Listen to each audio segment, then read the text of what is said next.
This episode of Is This Adulting is brought to you by our Patreon supporters. If you'd like to learn more about supporting the show, click the Support the Show tab on our website, isthisadultingpod.com. It helps us keep the lights on here at Is This Adulting headquarters, or you can visit us at patreon.com/isthisadulting. Thanks. Hey, this is your best friend Josh Hallmark from the Our Americana and Karen and Ellen Letters podcast. And you're listening to Is This Adulting?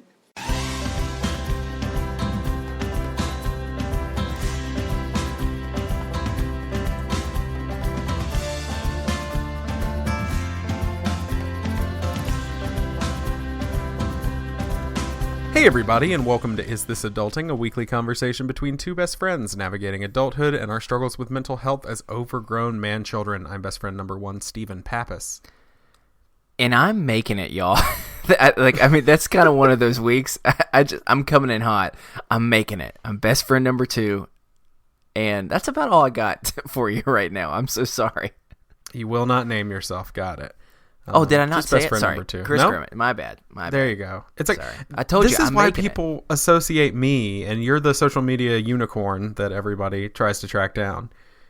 Oh, is that really the case? I don't know.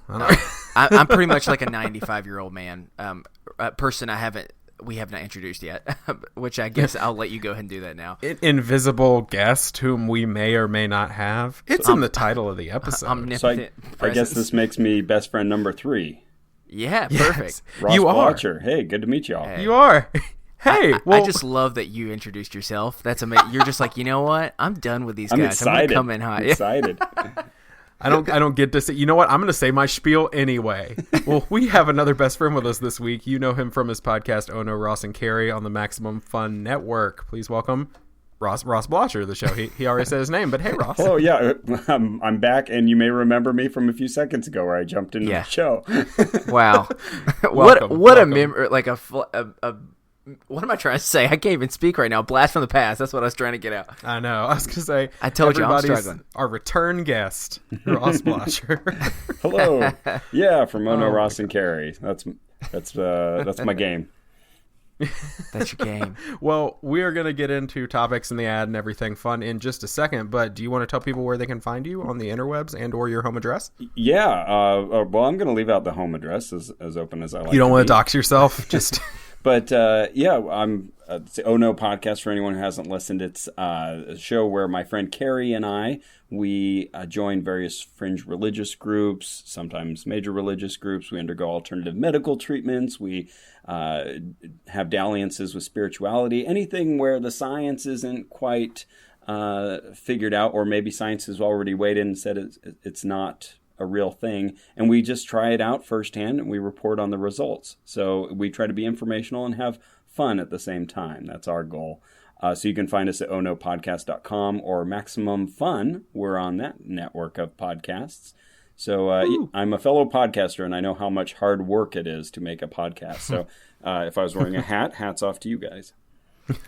Well, thanks. Well, especially considering if anyone has not listened to the show, I appreciate you tipping your hat to us, because the amount of research that you and Carrie go through compared to what we are doing, as if you don't feel that way now, you will feel that way in a minute when we do the ad together, and you'll realize the difference in journalistic quality between the two of our shows. So we will tip the hat right back to you. Yeah, people don't come here to get educated. They don't. Excellent. All right. We give them lessons in life, Ross. Hey, well, that's important too. I like how he's like, oh God, what have I done? What have I gotten myself into? Well, we're about to show you what you've gotten yourself into, Ross. All right.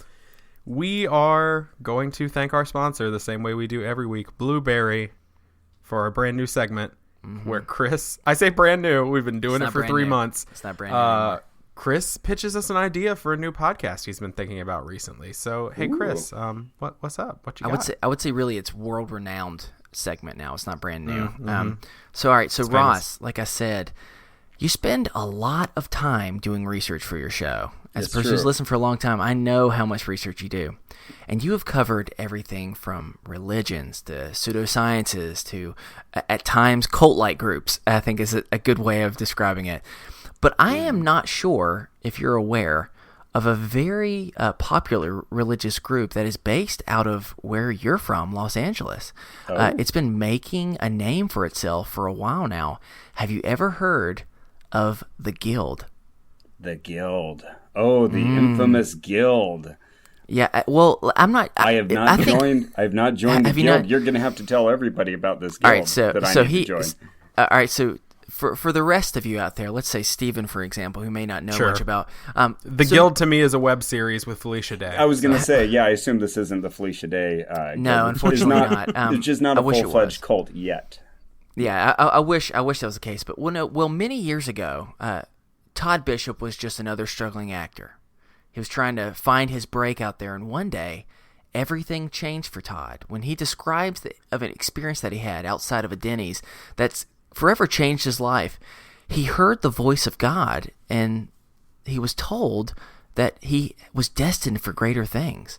And so from that moment forward, Todd decided he was going to create a community unlike any other, to have a community that would truly live a holy lifestyle. So he took pieces of every possible major religion, science group, whatever, and molded them together, took all the most well-known practices, the biggest beliefs, and mashed them for a very interesting combination that, as you might guess, he referred to as the Book of Todd. He was very, very creative in that way. And at first, his followers were small. They were just a small number of them. But before long, his numbers had grown to dramatically large numbers in the hundreds, if not thousands. And who were most of Todd's followers? Well, they were actors and actresses. And if you've ever wondered what happened to that one celebrity you used to like in the show, but then they kind of disappeared, well, there's a good chance they became a part of the Guild. Hundreds, if not thousands, of well-known actors left shows during their peak, but we never knew why until now.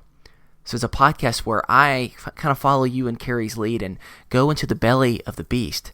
It's a podcast that I call In Todd's Hands. That's so stupid. What a stupid pun. I thought you were going In Todd We Trust. Well, see, that would have been the easier option, but no, I had to do something. I had a huge build up for just such a small reward. But don't worry, the next one is coming, and you're gonna love it. I can't wait to hear the word of Todd. It's an interesting idea, but creating a podcast isn't as interesting, or it's not interesting. Don't do it. Done. Game over. No, it's not as easy as recording your show and uploading MP3. You know that, right? I just assumed it'd be pretty simple. All the hard work was researching, right? Yeah, that's it. Yeah, you just upload it. End of ad. No, to get the most out of your show, you're going to need a lot of help. Have you thought about hosting that's fast and reliable so you don't have issues week to week? Todd, dang it, I have not. I knew I forgot something. What about accurate download stats so you know what your numbers really are? No, you haven't. I'm sorry, I haven't. Well, you're going to also need a website, just so you know. Because at the end of the day, you want to focus your time and effort on what? Creating more content. You know it. So what type of content should we be looking for? Well, everyone knows the show Full House. Sure. It was a show about a devoted family who joined together to do this crazy thing called life on the mean streets of San Francisco. But when the show ended, whatever happened to Dave Coulier? Anyone know? I mean, all the other celebrities had big things happen, but not Dave Coulier. Well, he dated Alanis Morissette, there was that Alanis Morissette song. Oh, that is true. Well, he's more commonly known as Uncle Joey for those out there who's not quite sure who Dave Coulier is. Well, Dave, he joined the cult, or not the cult, I apologize for all you Guild members out there. He joined the Guild in the 90s and was a part of it for 20 years before he finally left. And so on the first episode, I have Uncle Joey on the show to discuss what life was like, as he specifically recounts the moments that he discovered that to be faithful to Todd meant that he must participate in the holy act of circumcision. It's an episode that I call Cut It Off.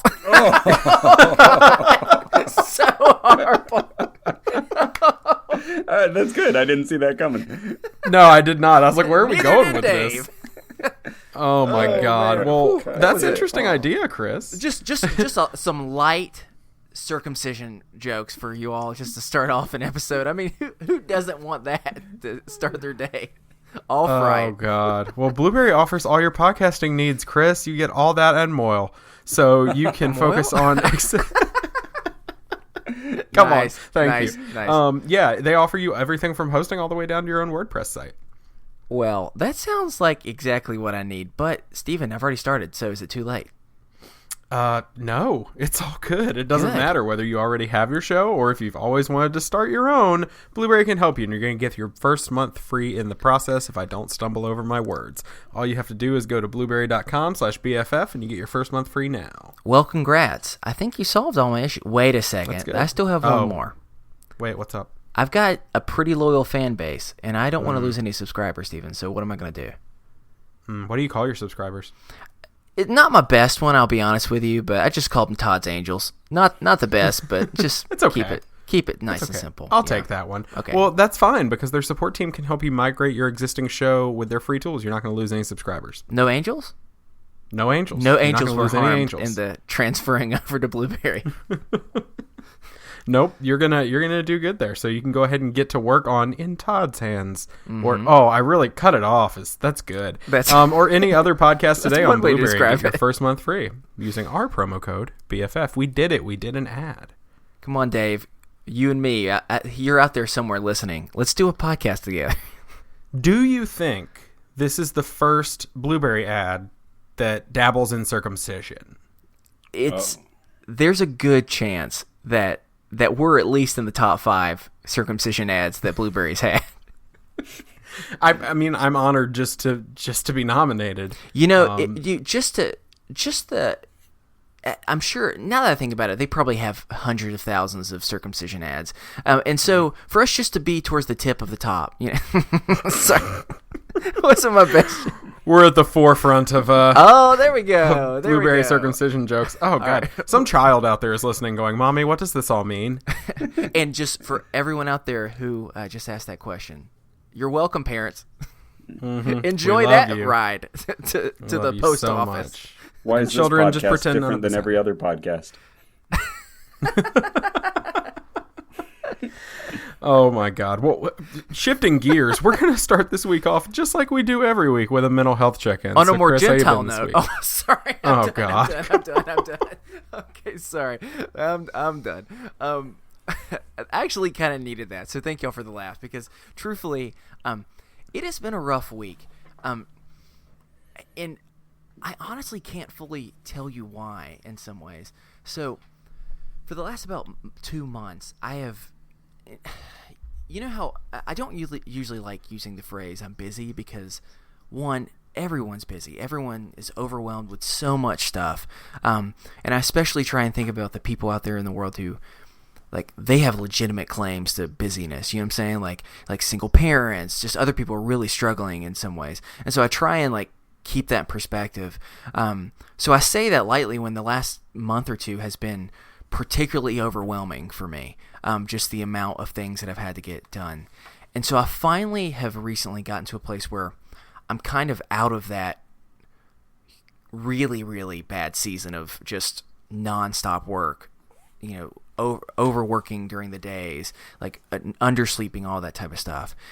And in some ways, for me, I've realized whenever I finally get time to chill, to relax, and finally look ahead because I don't have to just deal with the mound of stuff that's in front of me, I almost find myself struggling more with depression then than any other time because I've been able to distract myself and just I have that big pile of papers and all I'm focused on is just getting through that stack, and all of a sudden I don't really have the stack to focus on anymore, and it just kind of can make you realize you still got some demons you haven't dealt with.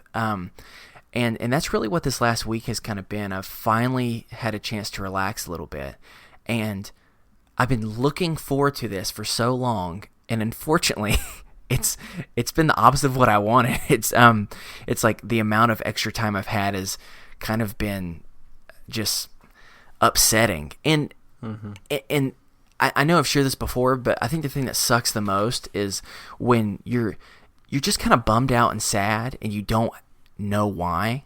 It's almost more irritating because you're like, if I had a legitimate reason, at least I could try and process that, but I don't really know what's going on, but I'm just it's just, I don't know.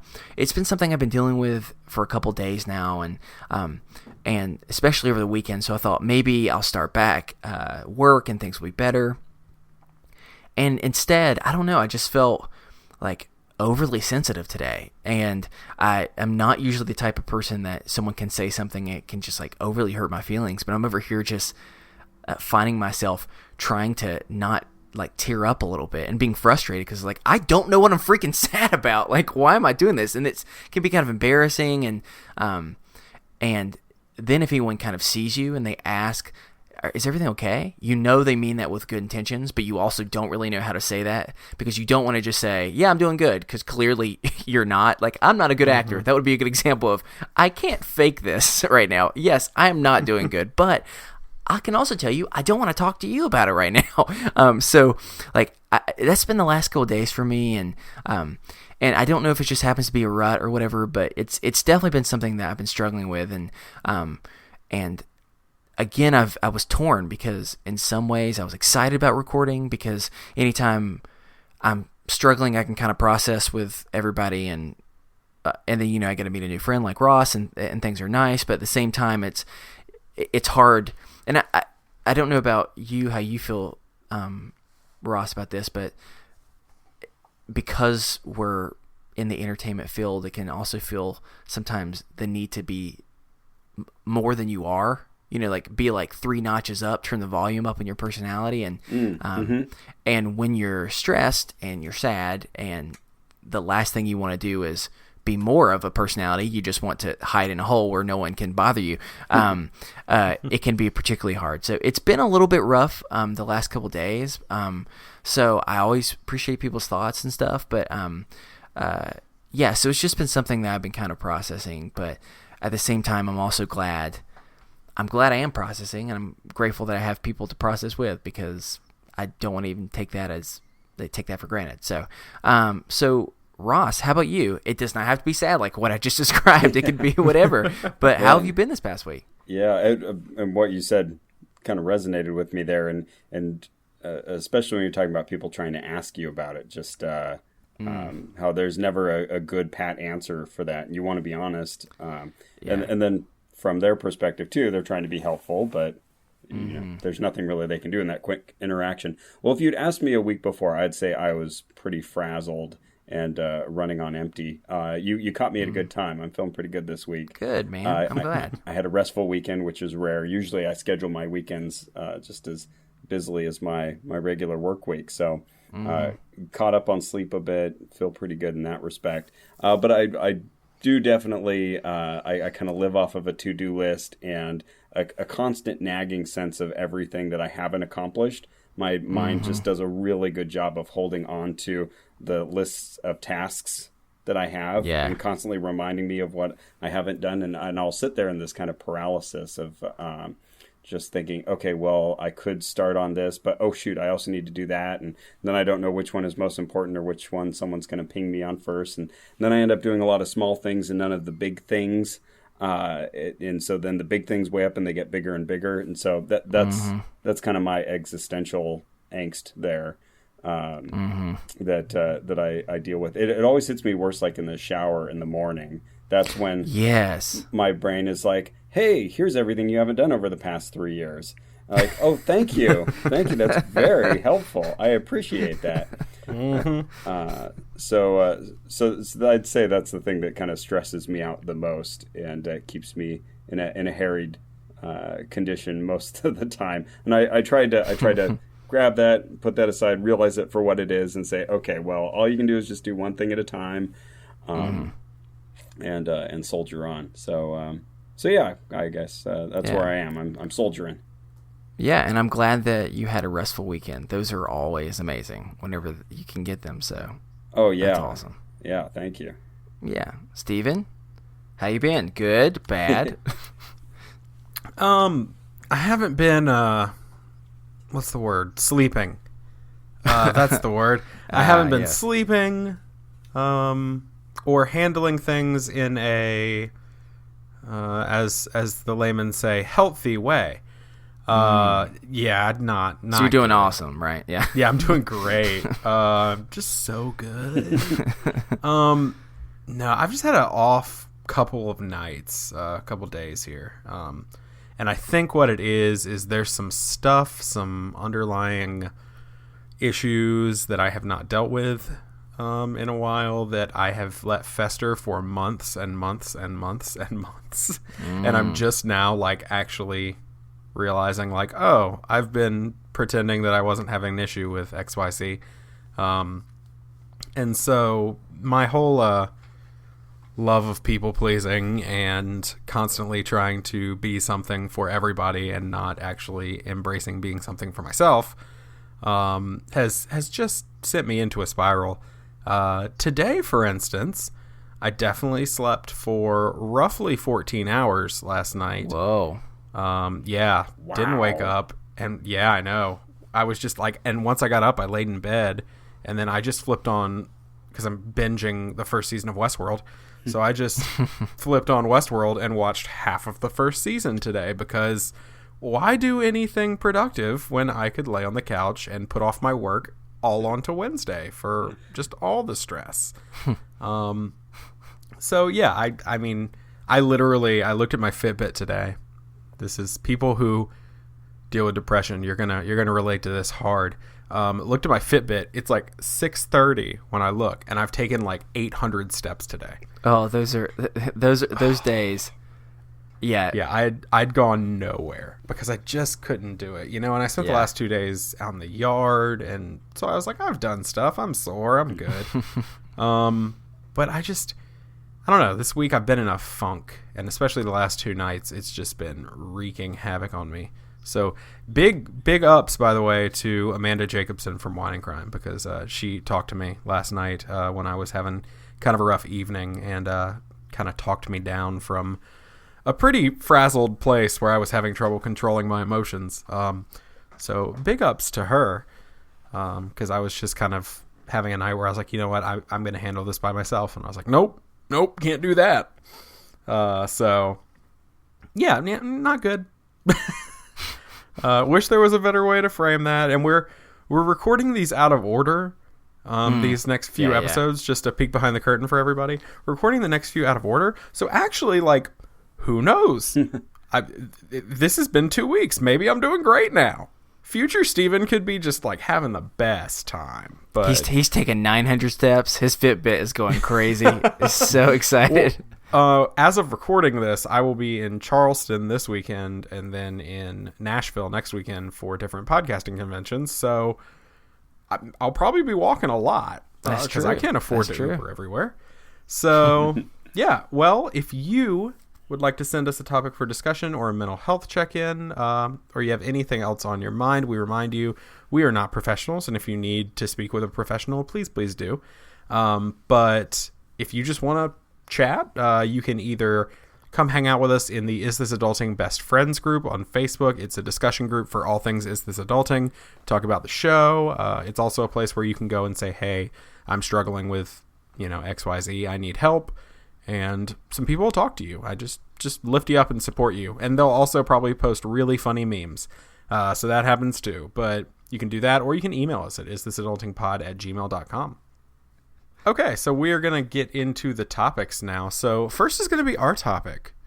And so, Chris, do you want to kind of intro what we're going to be speaking about? Yeah, I think it actually is kind of perfect because, Ross, both you and me talked about our weekend, and for you, it was a really refreshing weekend. And I didn't do much, which was nice, but it ended up not being great for me. And that really just kind of been making me think about any time that I've been able to take some extended period of time, just a couple days. Obviously, it's usually the weekend, unless it's like a snow day or something crazy like that. Right. Well, Los Angeles probably doesn't get many of those. Yeah, so you don't get. no, so you probably don't get too many. You don't get too many of those type of days. But yeah, I just want to talk a little bit with y'all about what does your perfect weekend look like? Because some people love to do so much on the weekends. Some people like to do so little on the weekends, and I'm still trying to figure out what I think I like the most. what gives me the most energy? What is the most refreshing? Is it watching 6 hours of Netflix, or is it surprisingly actually being out and walking around and doing things? So I think as I'm just thinking about that for me, because I had a weekend last week that I did very little, but it didn't really give me what I was hoping for. I'm just been thinking a little bit more about how can I be more productive, or at least more productive towards self-care. So either of you, who wants to kind of start it off? I mean, I would take roughly 1,600 steps over the course of the entire weekend and binge an HBO show. So that's me. Discuss. Okay, so you would rather do very little. What about you, Ross? Are you? I feel like I would have on that? Yeah, I feel like I'd have a run of maybe 6 really productive weekends where I would maybe do investigations for the podcast, things that kind of take all day.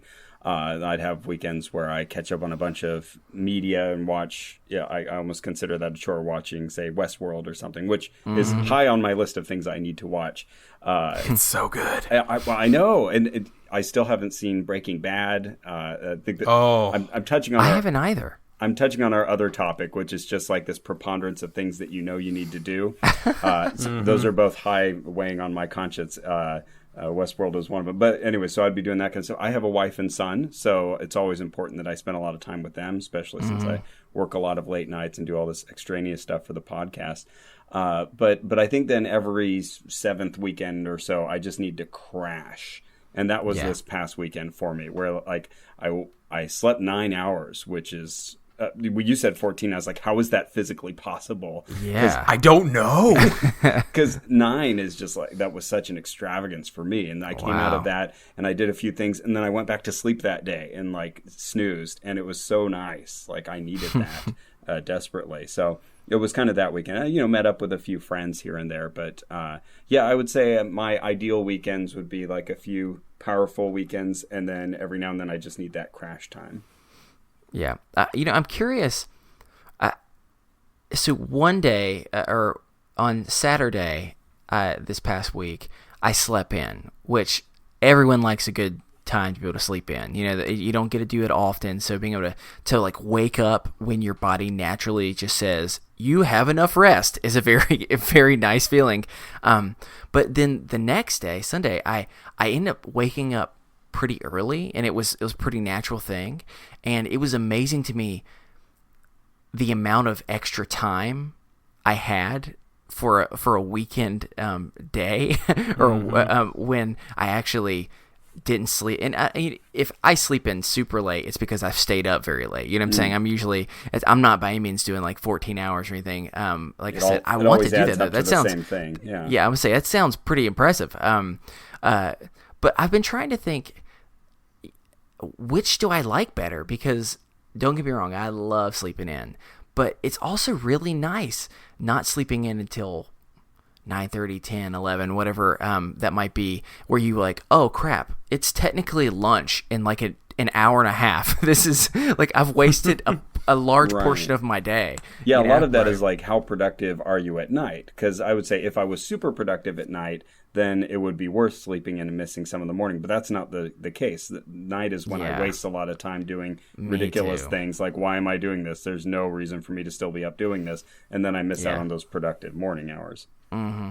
Yeah, so I've been trying to figure out which of those works better. And I've also just been thinking, like, some of the weekends I've had recently where I've had a lot to do, but not necessarily like a bunch of tasks to do. Just like when I had gone and I was at a bachelor weekend, I was doing things throughout the entire day. And I started thinking recently about how much more energy I had throughout the entire day while I was doing a lot of things compared to me this past week, just sitting, playing some video games and relaxing. And both were great in different types of ways, but just realizing there are some people out here that probably work out all the time who are rolling their eyes saying, of course, doing physical exercise will give you more energy. But still, I've just been really going back and forth realizing, like, going to the park. Like, we went and took my dog, Augie, to, like, the park for a while, and it was, like, perfect weather for North Carolina, a.k.a. most of every day for Ross in Los Angeles. But But I mean, it was probably like 60, 65 or something. But there was enough wind to make it peaceful, but it wasn't too cold. You know what I'm saying? You could just like hang on a t-shirt and it felt like just the inside. You know, it was really, really nice. And I was just amazed how we walked like 2 miles, and at the end of it, I had more energy than I had for like 3 days before that. So I don't know. I've just been trying to figure out like the perfect balance, and I'm realizing I think that it's a little bit of both. It's if I'm going to sleep in, it's then I am going to go out, and I'm not going to. I can watch 3 episodes of something, not 8 episodes of something. You know what I'm saying? Man, bodies are weird things, aren't they? Yeah. My previous weekend was like a bad example of what not to do. I left work early to go to the airport to fly to Arizona. We were doing a ghost investigation, which was apropos. That was Friday the 13th, so good timing. Ooh. And so then we were doing the investigation, staying up late nights, to get our ghost photography and all that. And then Sunday night, we were heading back. The plane got delayed like 4 hours. And so I got home at 1 a.m. And then I had to go right back to work again on Monday morning. So that's not sustainable. I think that's why I really had to crash this. And I got super sick too. That last day, that Sunday, I got super sick. My body was like, I'm done with this. Yeah, that was bad. Don't do that. Steven. So I'm going to throw a few things out to you that I've been thinking about the weekends I've enjoyed the most, and I want to see which ones y'all think you like better. Mm-hmm. Do you like doing something where you're more going out, like I said before, going to the park or going for a hike or something, or maybe going to see a movie on the weekend, or more chill out on a screen porch if you have it, or go like hang out in a hammock or sit in a rocking chair or something like that? What would be your perfect type of weekend activity? It's hard. Like it depends on the weekend, because like this is your perfect weekend, so it depends on you. Whatever you want, man. It depends on where I'm at. Because like 2 weekends ago, like I said on the last episode, or 2 episodes ago, 3 weeks ago, whatever, time jumps. I was, I went out and I walked around town and went to this festival and I was outside a lot. It was perfect weather. It was gorgeous. I loved it. And then like the next weekend, I definitely put in about 17 hours into a video game. Over the course of the weekend, I killed a lot of time playing Assassin's Creed Origins. You also killed a lot of people, probably. Yep. Definitely killed a lot of people as well in the game. A lot of people in explicitly. Time. Killing time. Evidence right now for the investigator who hears. And Steven killed many people that day. I lost count. It was like, and that was perfect for that weekend. So it really just depends. I think if I had to choose, though, I would probably want to get out and do something. Like sitting inside all day is lovely and wonderful some days, but most of the time I just want to get out and be in the world, unless it's summer and it's 98 degrees and 100% humidity here, in which case never mind. I'm gonna stay inside and do nothing. Yep. Ross, what about you? What's your perfect weekend activity?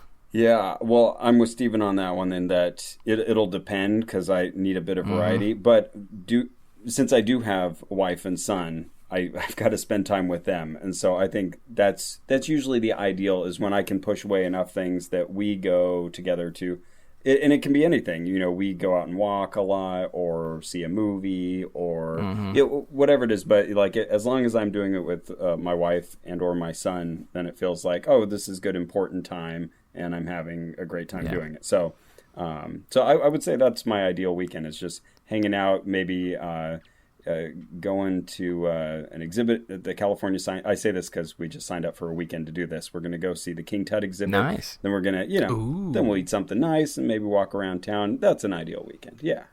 Yeah. I didn't mention my wife at all. She's there too. During most of that. Hell, she was there when I played the video game for 17 hours. She's there too. Hey, honey.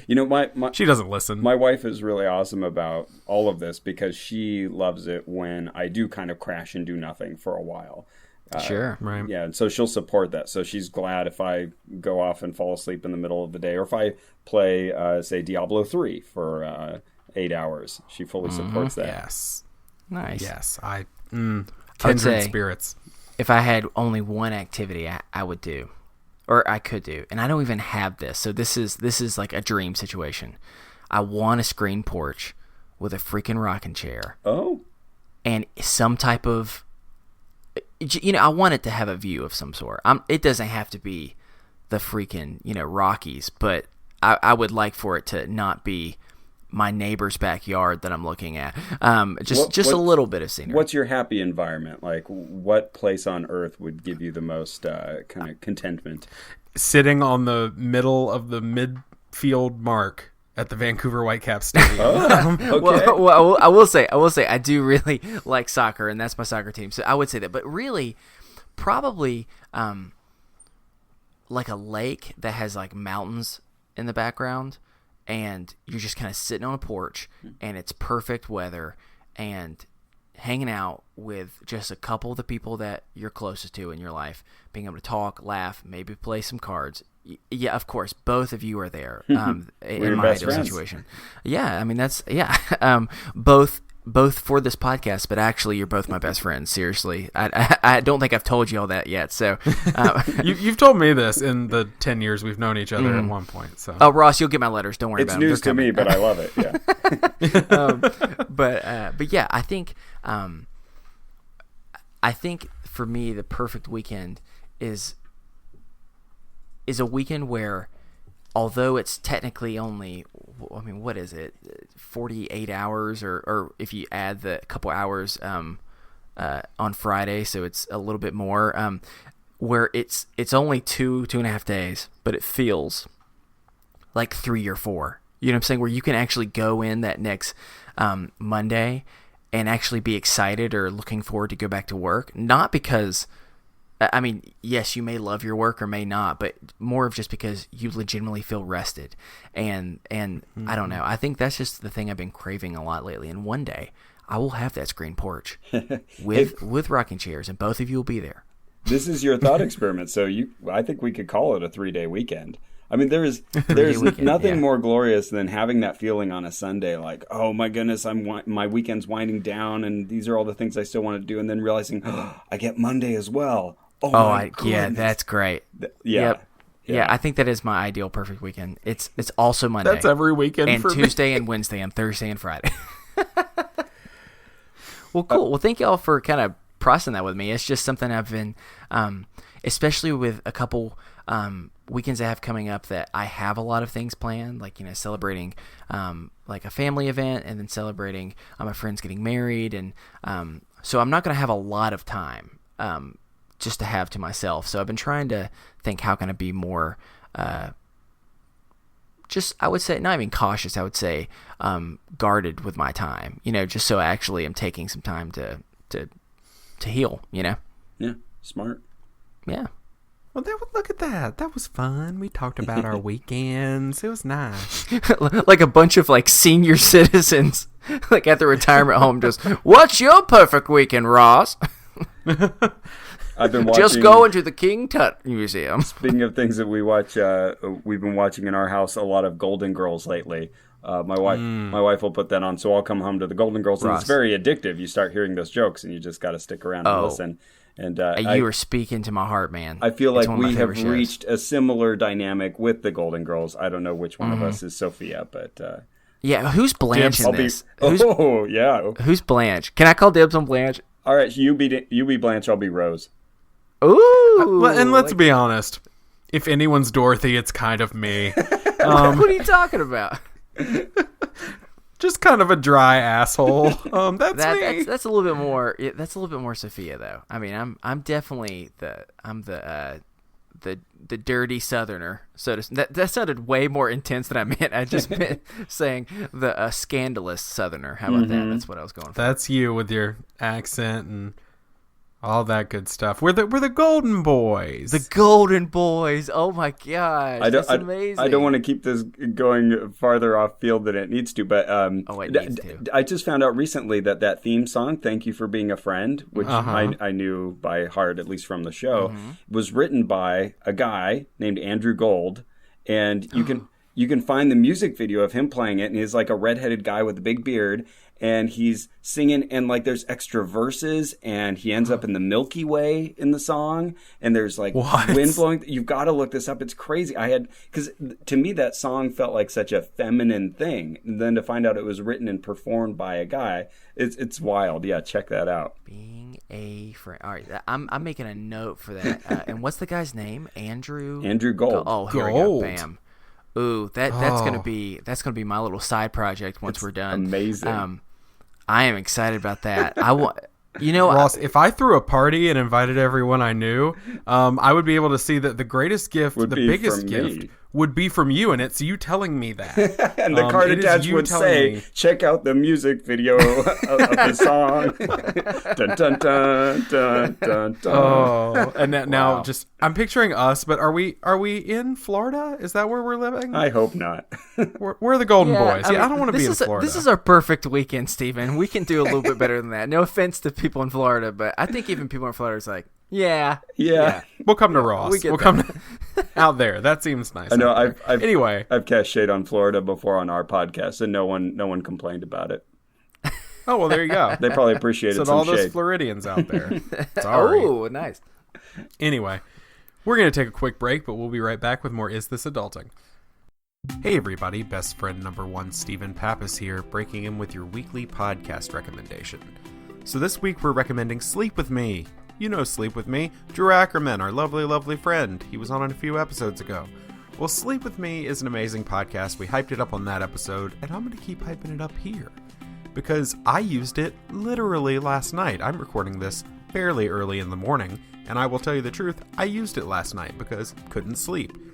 What Drew does is he tells you amazing stories and just talks to you. Nonsense stories a lot of times. He reads recipes, he does whatever. And you know what? It helps so much because it just allows you to click your brain off and just listen to his voice and go to sleep.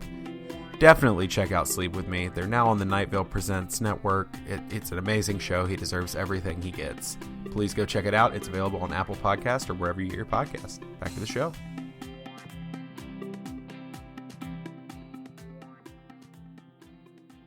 Invited everybody. Oh God. Okay. Hi, we're back. You just heard Chris singing a wonderful version of the Golden Girls theme. Yep. It's game time. Hey Chris, what game are we playing? So we're actually playing a game that we have not played since July. So it's been almost an entire year since we played it. And I was inspired to bring it back because a good friend of mine is pregnant and is learning what it's like to have children and prepare for that. And so I went back into the old archives to try and find some really, really horrible baby products that are actually out there in the world, and see if y'all can guess what they are. So this is how this game works. I'm going to tell you the title, and then I'm going to have each of you, you buzz in to try and guess what you think it is just by the name alone. And if you get it completely right, you get 2 points. If you get it somewhat in the ballpark, you're going to get a point. And the only way I'm going to change it up is you get an extra point if you guess if the parents liked it or not. And so if it got positive reviews or negative reviews. So it's pretty simple. I try to keep it a little less creepy than I did last time. One of the examples last time, Ross, was a popular product called Baby Bangs, where you literally just put bangs on a baby, and it's that was my guess. You can't unsee like a wig it for a child. Okay. Yeah, but it's specifically more just the bangs portion though, and it is a predominant bang. That's the best way. That also sounded weirder than I intended, but that's I'm sure a descriptive phrase that's not been used in certain books, and that was a predominant bang. But anyway, so we'll go with that. So the way we'll do it is I need both of you to be able to buzz in. Okay. for first option, and I'll let I'll let you pick. You can choose between one of two. And Ross, since you're a guest, would you rather the buzzer be a baby crying like wah, or would you rather it be goo goo gaga? Your choice. Let's do the baby crying. Baby crying. All right. Well then, so like that. Perfect. You did it. So yep, Steven, I need to hear your wah, and I know that you're sad about this because you don't like babies. It's my actual crying. Oh wow, that's perfect. So here we go. That's me right now. By the way, yeah, I don't not like babies. That babies scare me. There's a difference. This is basically Steven's baby nightmare 2, Electric Boogaloo. Yeah. I do not. They're so scary. They have a self-destruct button on the top of their head, and that's fair. What if they flail and you drop them? No. Yeah. So it's more the ramifications of how they could mess your life up. Mm-hmm. Yes. Okay. Yeah. Yes. That's more of what it is. When you and the pee pee poo poo, of course. Sure. And the pee pee poo poo. That's always the thing. So the first product, again, I'm only going to say the name, and you have to attempt to guess what it is, and you buzz in once you feel you know. Okay. The product's name is Baby Lasso. All right, okay. Ross, do you know what this Ross is? owns one. He's right on it. Okay, I don't. Full disclosure, but he was an angel investor in Baby Lasso. I know that there are a lot of baby products for cute backpacks that are tethers for children. Mm-hmm. I'm guessing this is a tether for your child, but one that you don't need to pre-attach. You can kind of get the kid as they're getting out of hand, just with a nice lasso. Throw it around them, reel them back in. That is a phenomenal guess. Unfortunately, that is not what Baby Lasso is. No. I'm so sorry. God. After watching so much Westworld, I want it to be that. I know that. I mean, that is such a great guess. You were using your context clues to the full ability that you could. So that was the right guess. But unfortunately, that was the straightforward guess, which would have worked for the bangs. But, it would have worked for most products. But in the maker of Baby Lasso, they chose a different route. So, Steven, any guesses? What Baby Lasso I would have gone with leash for a child as well. But you can guess something else for a point or 2 points if you get Baby Lasso. Is it I don't know. It sounds like the one baby product you would prefer. You can keep the baby safe so that they won't. That's what I'm saying. That's what it. I'm not going to guess because I think you've given me. I haven't. I promise you. Unfair advantage. Is it like a tether that you tether the kid to you with, kind of like the Wiimote used to have for your wrist? I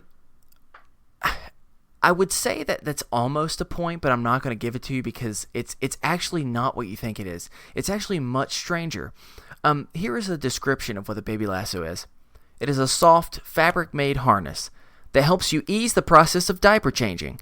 Let me explain to you what this means.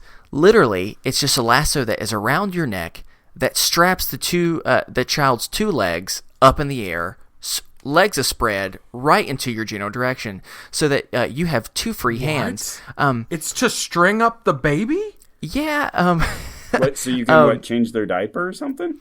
Yes, it's so you have 2 hands for changing. Now, I'm gonna just quickly show you a little bit of this, just so you can kind of see it for yourself. Yeah, I need a visual here. So anyone who wants to, you can just Google it, or you can go to our blog and see it as well. But Baby Lasso, it's pretty simple. It's unfortunately it's. Let's just say I would never use it, just to be on the safe side. But let me. Oh gosh, I keep moving into the wrong place. I'm so sorry, everyone. This is taking me forever. I'm just okay. I actually had a thought of because I've been watching Westworld. I'm like, oh, do you just hang the baby up by their legs from a tree or something? No. And I wouldn't have been wrong. 100% wrong here. This is odd. Oh, you've looked it up. You've looked it up. Sorry, I'm going to share it now. I was hitting the wrong button and I was losing it everywhere. So, I haven't looked it up. I'm just curious. Here we go. Why would you want the child's butt or front butt near you? Yeah, front butt. Hey, that's a great. That's a. I don't know. All right, well, so here we go, guys. I see a picture of this. Yeah, it only took me 45 years to actually show you what it looks like. But so there you go. It's now it's a strange thing because in some ways it's nice because the legs can't move too much, but simultaneously, I've already identified the major flaw with this product. So yeah, please tell me what you think it is. regularly when you are changing a child in a situation, in a position like this, they will pee on you, and you need your reflexes so you can dodge quickly. But let's say you follow your reflexes. You now have this child anchored to your neck, and you just fling them off of the table, and you get covered in pee. They probably hit their head. This is bad. This is bad news. I mean, it's something where for me, I imagine a situation to where so the pee starts to happen, goes straight at you, and you move, but you over respond, and in the process, not only does pee still directly follow you, so that doesn't work. You now have a situation where if you're moving around to, let's say for instance, a wasp gets into the room, and so you're panning and you're trying to move around. Next thing you know, you have a poor child connected by just the legs, swinging around in circles, and this is good for no one. I mean, technically, it is lassoing a baby by that point. They're too young at this point to learn about centripetal force, so no good is being accomplished. Yeah, so unfortunately, that was Baby Lasso, but you can still get a point, and I will let both of you give me your thoughts. So, do you think that this was a positive review by parents or a negative review? Negative. Sorry. So negative for you. Yeah. That's all right. So, Steven, how do you feel? I'm going to say some weird, twisted person liked this. So I'm going to say positive. All right, I'm going to just read you a little bit of one of the reviews I found particularly enjoyable. You're smiling, so I'm assuming that I got it wrong. Unfortunately, you did get it wrong because it was very much not liked. It starts off deceiving, though. It says, the perfect tool for new parents. It expertly demonstrates all the things not to do while changing a baby. 1. Positioning of a caretaker. The device will ensure that you position yourself actually or directly in the line of fire for both number ones and number twos. They will definitely hit all of your clothes, and if you're lucky, also your face. 2. Positioning of the baby. This device holds baby's legs together to create maximum smear. Holding baby's legs wide apart will only mean that the poop stays in the diaper. That's a good point. The device endures spread up at least one, if not both legs, so it becomes very, very difficult. 3. Diapering speed. This device is guaranteed to at least double your changing time. Not only will it leave the baby's feet constantly wiggling while attempting to crawl away, you now have to take it off before you can take off their pants. And here's my personal favorite. Number 4, breast pain. All new moms should experience the maximum amount of pain. Not only are your breasts sore from a bad latch, cracking, or a bout of thrush, now with this amazing device, you can get your baby to accurately and repeatedly kick you in the breast.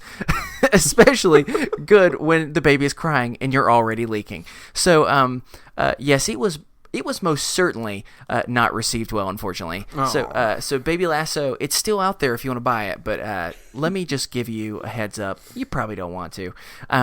Says Ross, you. You have 1 point. You have the first point. Yeah. Excellent. So now we're going into the second, and possibly my favorite baby product of the day.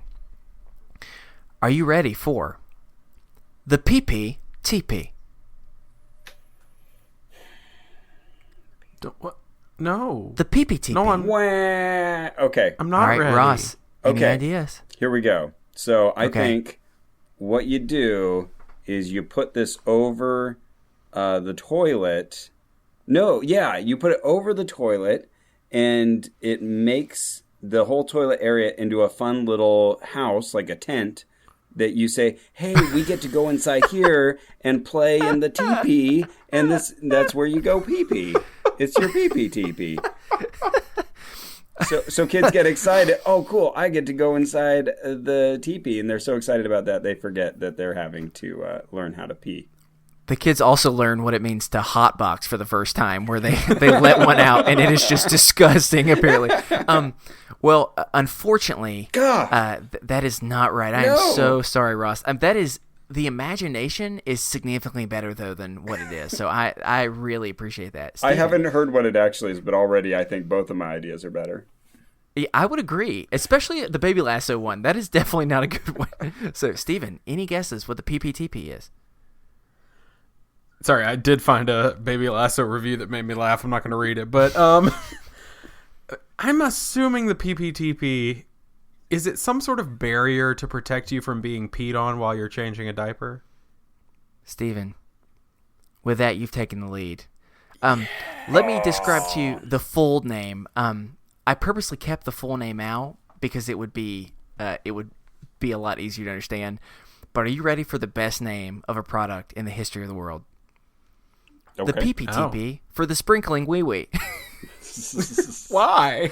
That is an unnecessarily long name. Also, PPTP's fine. That's more cute than PPTP for sprinkling wee wee. Say that 20 times fast. That's going to be very difficult. There was an opportunity there to sneak in the word pee-wee as well. Ooh, Yeah. the pee-wee PPTP for wee-wees, sprinkling wee-wees. Yeah, for your little pee-wee. Right. All right, so I'm going to start by I'm going to give... We've said PP a lot in this last little bit, and I'm not sure how I feel about it. All right, so I'm going to let you know a little bit of what it is. It is a nice terry cloth type of contraption where it looks like a Hershey's Kiss, but the wiener is the kiss, if you get what I'm saying. I never thought I'd say that phrase. If you need a little bit more visualization, then let me show you, gentlemen. Bam!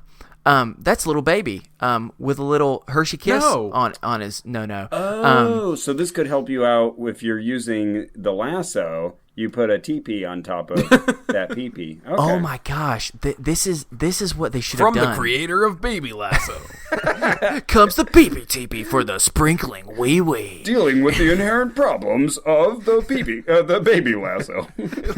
All your friends will go tee-hee when they see this PPTP. Sorry.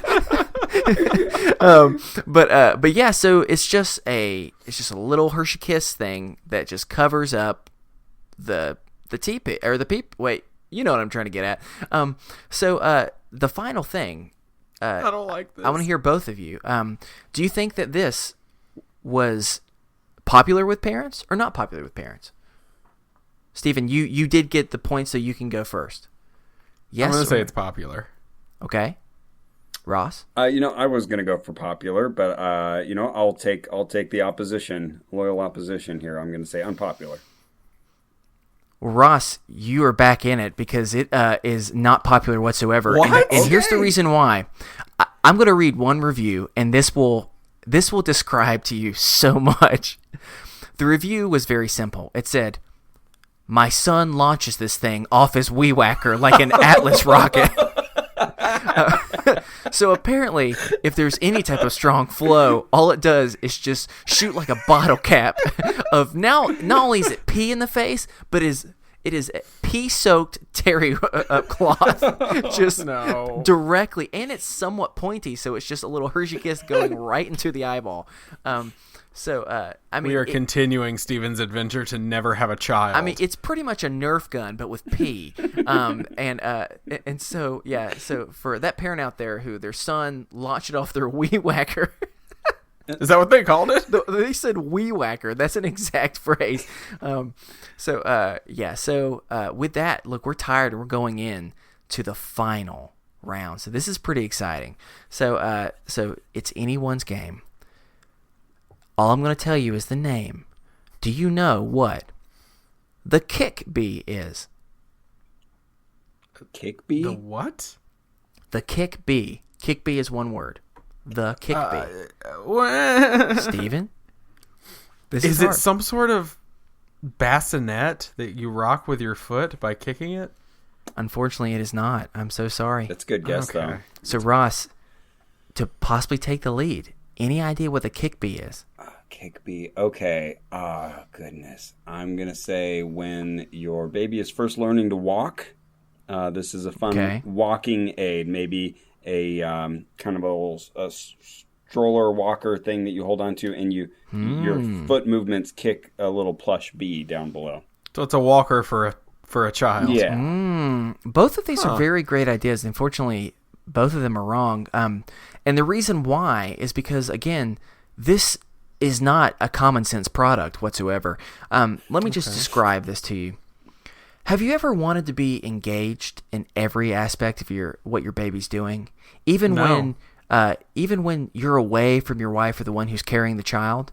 Well, you're in luck, because with the Kick Bee, it serves as a large waistband material with a monitor that's attached to the woman as she's pregnant. And every single time the baby kicks, it sends out a tweet to the world to let them know, no, you will never miss any more of the action. Well, specifically the kicking action.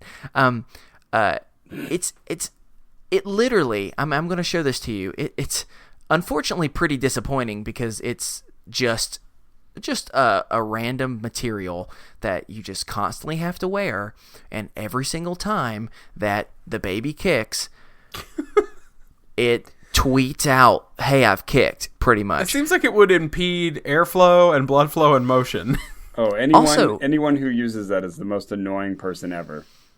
Also, can I just tell you, I just don't understand how that's an enjoyable follow, because you kind of know what's going to happen when it says, "Hey, I kicked again," and so. And maybe if it mixed it up with like interesting humor or a different catchphrase every time, maybe.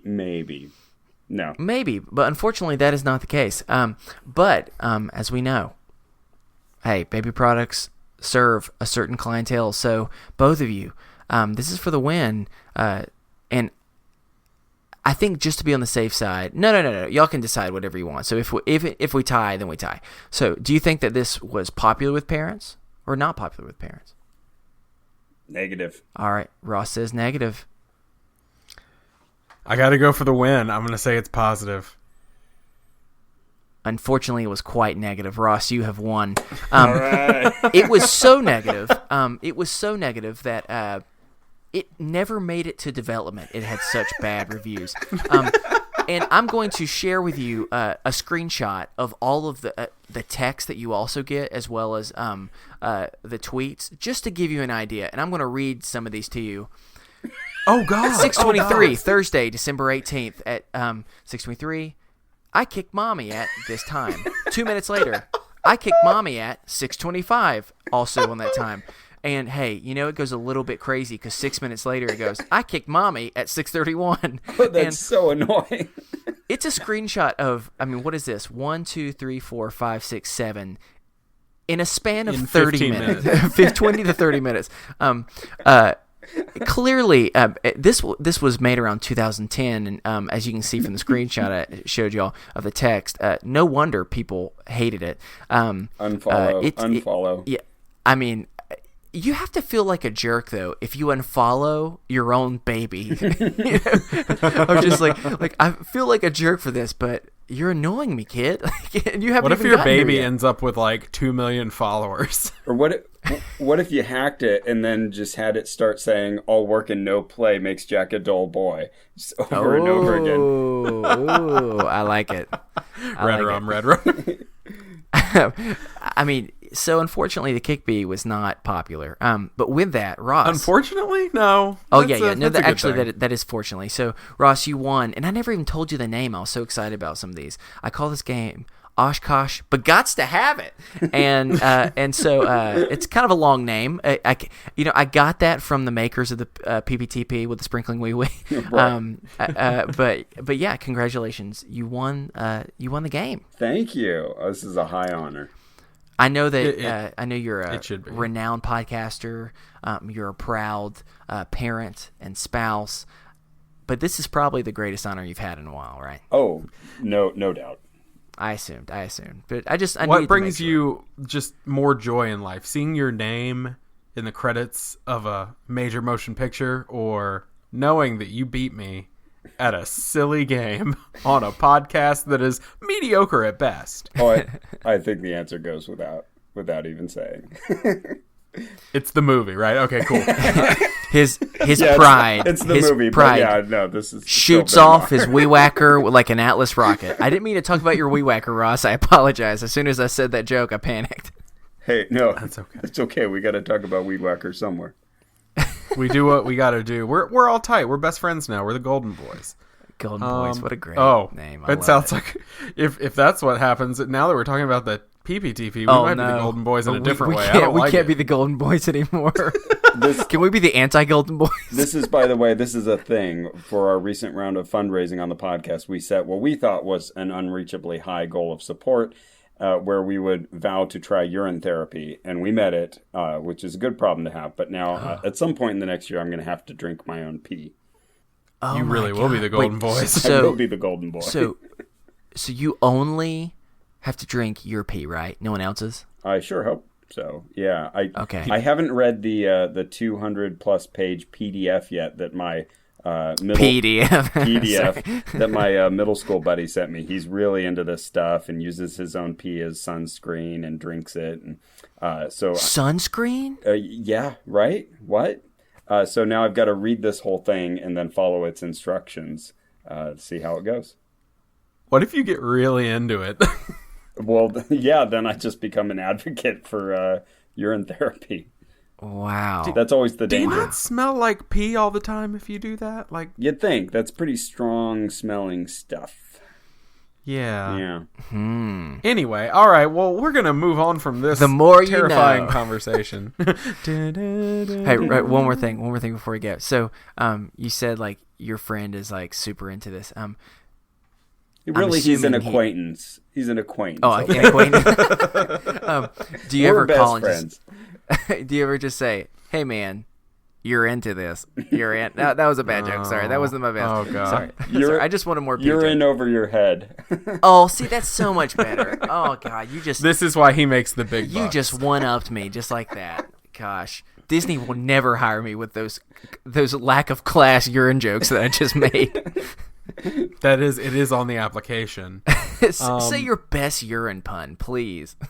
Right. Oh my gosh. All right, well, we're going to move on to our final topic because I'm scared and uncomfortable. So we're going to talk about Ross's topic. So Ross, would you like to tell the lovely listeners at home what we're going to talk about? Yeah, well, I thought it would behoove us just to talk about the wide variety of decisions we have to make in our daily lives, just about what we consume and how there's just this overwhelming flurry of podcasts. Thanks for listening to this one, everybody. And movies and TV shows and magazines and books and articles and apps and just everything swarms around us. And you have to find some way to navigate through all that. I mean, it's a good problem to have, but it weighs heavily on me because I'm a completionist. I'm the kind of person who feels like I have to check all the boxes and make all the achievements and read thoroughly through everything, and this is just the tough society to do that in. Gosh. So tell me a little bit to understand more, because I have a lot of friends who would kind of agree that they're more of like completionist in that regard. So, for instance, like a show, when you have to, like, do you have like a time frame in which you need to finish it by, or it's hard for you to start other shows until you have finished that series? Yeah, it's like my brain will never let go of the fact that I'm, let's say 4 episodes in. So I'll just constantly be remembering, oh, well, okay, I can watch this other thing, but that one's still waiting for me to finish. And it'll never leave. It'll just run as a subroutine in my brain, flashing and reminding me, oh, you haven't finished this yet, until I do. And that will last for years. It doesn't go away over time. Wow. And does it eat away at you since you're a completionist, when you're watching something and they cancel the show without giving it an ending? Oh, no. Do you feel open-ended all the time? Because I do. No, for me, that's actually like a nice thing. It's like, oh, nothing I can do about it. They stopped that show. Oh, so it's like, thank you, you've spared me from my suffering. I've watched as much as I can, so now I can move on to something else in good conscience. Interesting. So that's so interesting to me, because I'm kind of the opposite in that way, and I know that I've annoyed me. Like I will watch a show, and even if I really like it, I'll all of a sudden just start watching a different show and realize that I've just not finished series, not finished seasons or whatever. And I mean, I'm a disgusting slob. I understand, for all you completionists out there, but You're a monster. yeah. So yeah, it's interesting for me how, like, I think about how much I consume content now of all sorts, and even the language of content, like it's such a thing that everyone knows now in so many ways because it's in so many different areas. And the one thing I feel like I can kind of relate to is, although I don't have the pressure to complete every single task or show that I watch, I feel a unhealthy drive to feel like I need to know what's going on in the world, as well as need to know what's going on in my different communities, as well as like continue to learn and grow so I can be a better person. And the overwhelming feeling of that, of never having enough to really feel I can really act on anything, can be so debilitating for me. Yeah, and how often do you get called upon to act on that? Like, how often do people like engage you in a conversation where you're like, oh, I really need to know what, Mueller is up to right now in his investigation of Trump? It's something to, that's something where like you can find yourself in a circle to where I can, the biggest one for me is YouTube. I've gone back and forth with taking YouTube off my phone because, yes, I'll watch random stuff, but I also watch serious things too. And I'll find myself being like, oh my gosh, things have been going on in the world, and it's nerve-wracking. It's anything from people are like in a civil war in a certain part, or things are happening here at home that make you nervous because it deals with your like financial future, and so you'll be super stressed about that. And then I spend all this time researching what's going on, and then no one at all talks to me about it. And then the one moment that I take a week away from it, then that someone's like, "Did you see the thing that happened today?" And you're just like, "I didn't." Then why would you say that? But I'm very much a person who keeps up with these things, so you can ask me in the future. Oh my gosh. YouTube is so the perfect exhausting. example of this. This is a years old statistic that I'm half remembering, but I remember hearing something the best type. along the right, very reliable. But I remember hearing something along the lines of, for every second of real life, there are like 200 hours worth of content uploaded to YouTube. It's just something absurd like that, where even if you did nothing, even if you didn't sleep, you did nothing but watch YouTube videos all day and night, you could never watch all the YouTube videos. That is not possible. Gosh. It's not. It's like, how long would it take you? It would take you more than a lifetime to watch everything on Netflix. It's like one of those like crazy statistics. Right. And I'm in this situation where, like, with the podcasts, people are emailing me constantly, and I try to keep up with that. But they'll email me and say, "Ooh, we really want you to investigate this topic." And then they'll send me like an hour-long video. And I feel like I can't respond to them yet because I need to watch the hour-long video, but I don't have the hour to watch the video. And so this messes with my brain, that sort of thing. Yeah, and see, I'm kind of in a similar boat as you, but I also have some weird little criticisms mixed in there, which is I'm a completionist in so many ways. Let's talk about Assassin's Creed Origins for a second. So, been playing through this game, and it's literally, for those of you out there who are like, "Oh, Assassin's Creed, they do the same thing every year."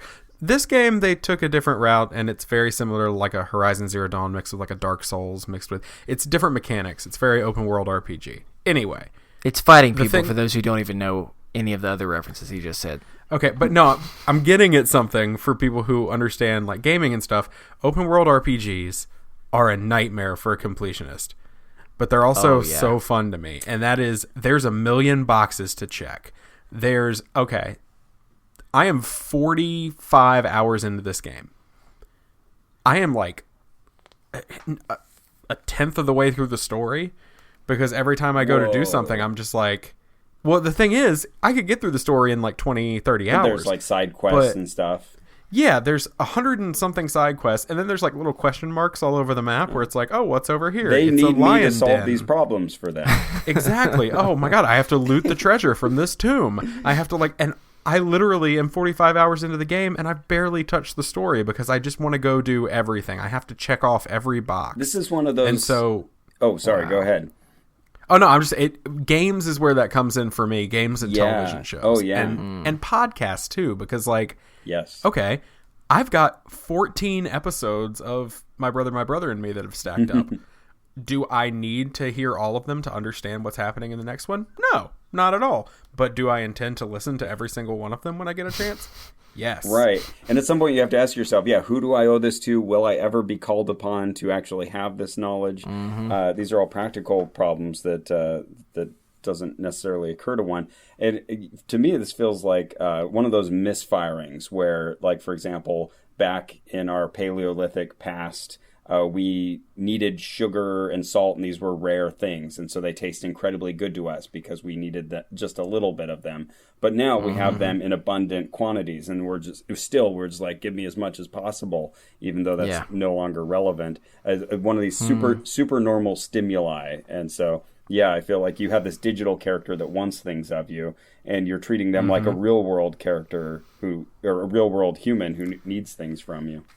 And I'm a people pleaser. I like to take care of people, so I want to make sure my little character has everything that he needs because he's my bud, and I gotta 100% with I gotta look out for him because, like, that's just how I am. This is why I'll avoid things like really big games that everyone's talking about. Like, I had to give up Warcraft when I started my current job because I just knew, I'll never be able to devote the time I need to this.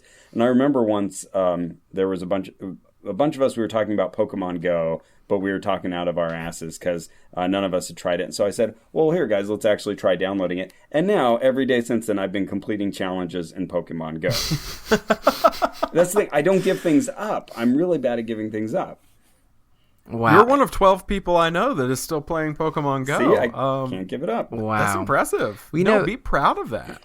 That is something that I'm really glad you brought up because it's something that I've been processing without. You've kind of just given me some language to be able to reflect on that I haven't really had.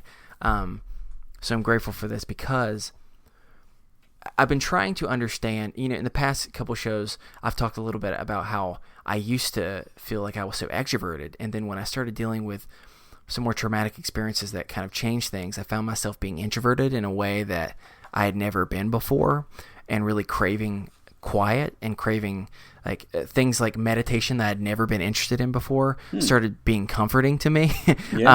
Or even just like quiet acoustic music. And I've been recognizing that having those moments, whether it's just 5 minutes or it's a little bit longer than that, similar to why I think the whole perfect weekend of just sitting on a porch has been something that I've craved so much more, is because I think you're so right about the amount of things between technology, conversation. I mean, there's so much information to be able to be had that can be so overwhelming that there's something very peaceful about disconnecting.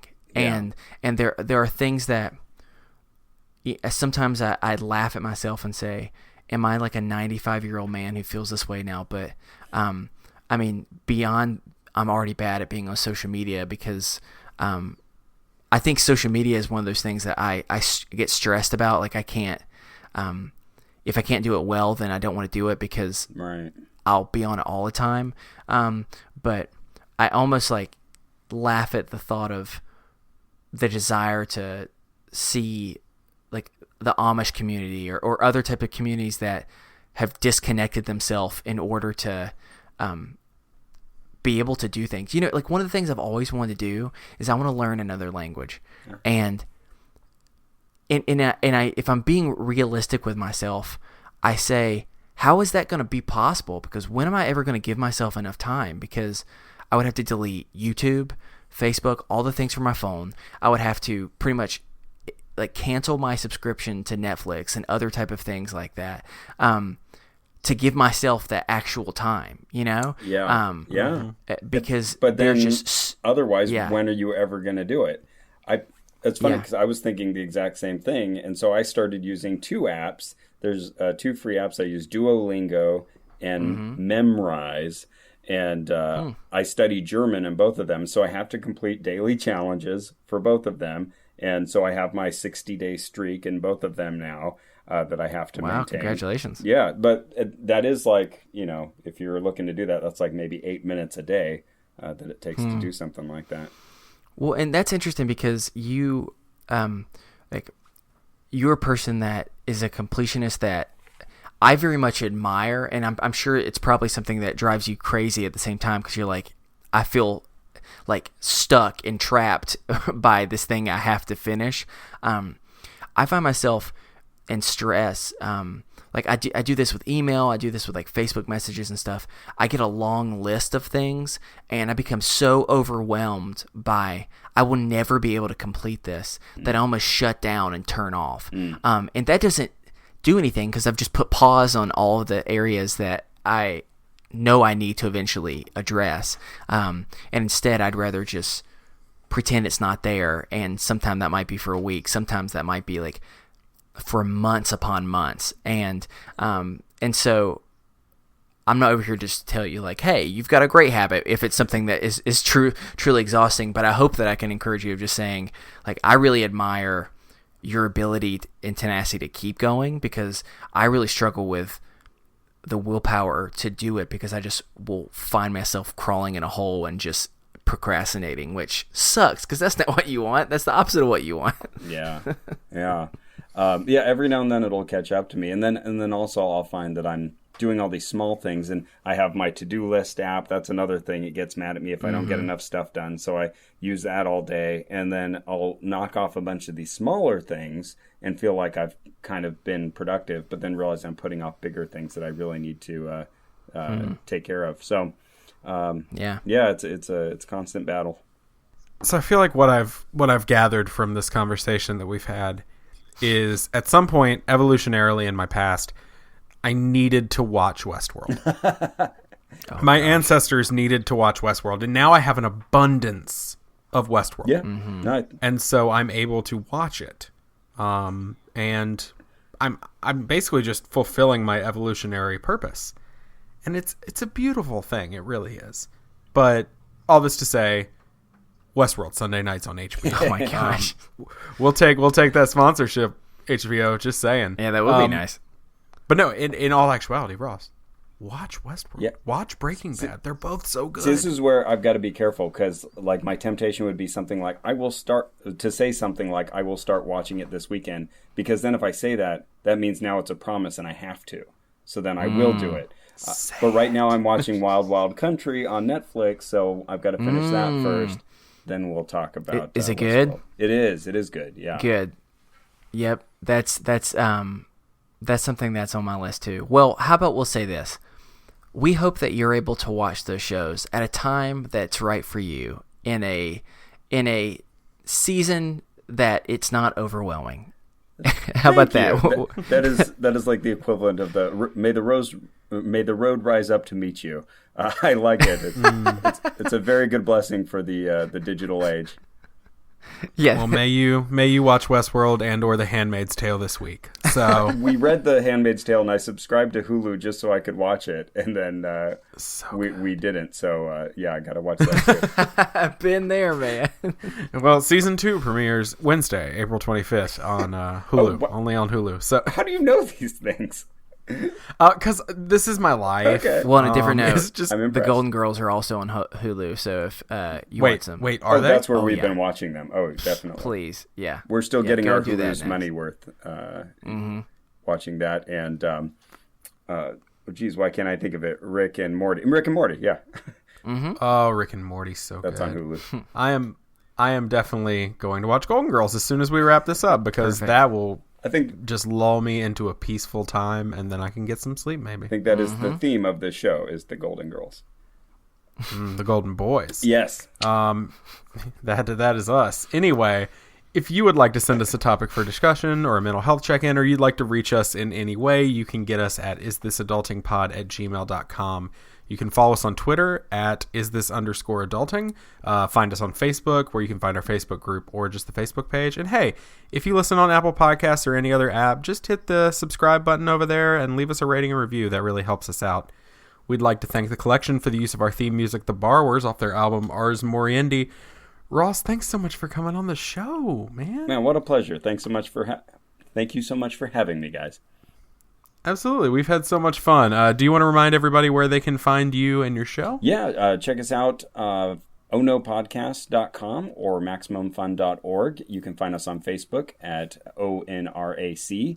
or on the old Twitter at Oh No Podcast. Awesome. And Ross, I will say this. If you find yourself in need for someone else to participate in urine therapy with you,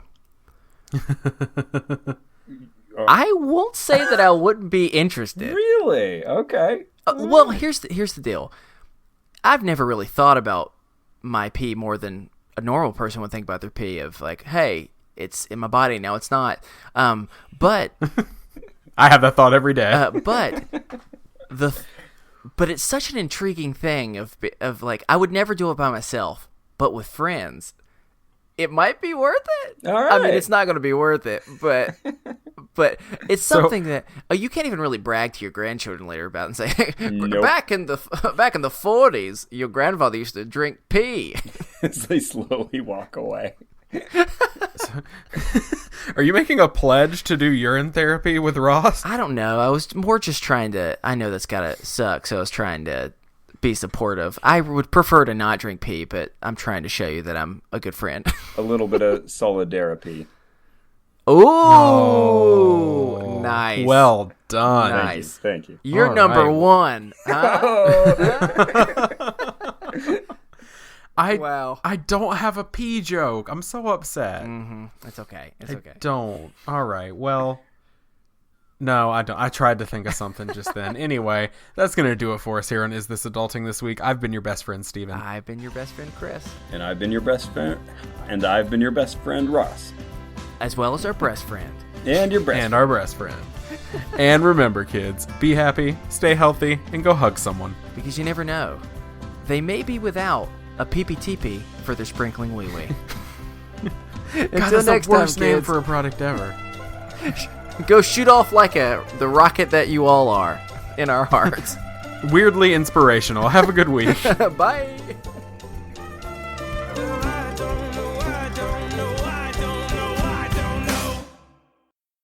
Is This Adulting is part of the Orbital Jigsaw Podcast Network. You can find our show, as well as others, at orbitaljigsaw.com. You can also find all of our merch at orbitaljigsaw.com/store. We are almost entirely listener supported, so if you like what you hear, please consider clicking the Support the Show tab on our website, isthisadultingpod.com. We have tons of cool rewards, exclusive content, coloring sheets, Mad Libs, you name it, and much more that you'll receive in return for your support on Patreon. Thanks for all you do, and we'll see you next week.